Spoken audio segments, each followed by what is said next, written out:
Hello guys, Andrew here. Welcome back to Drew Tutorial. And in this video, I'm going to show you how to mark a group chat as unread. So let's say you're working and you have a ton of different chats to go through and you just can't attend to that specific chat at the moment. You read it, but guess what? You don't want to forget. And so you want to kind of put it back to unread. You can easily do that. And so once you open up that group chat, or it could even be a chat with a person, it doesn't matter. All you have to do is go ahead and click the chat, the three dots on the right hand side of that chat, and here you'll find mark as unread. Once you do that, it's going to put it back as unread for you. And so you can go back at a later point in time and just click on the chat.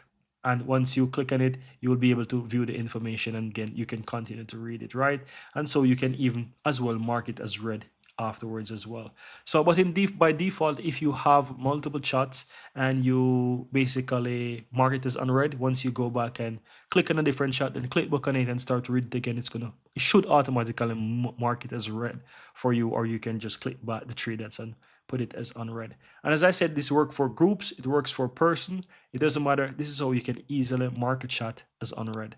And that's it. Very easy and very simple.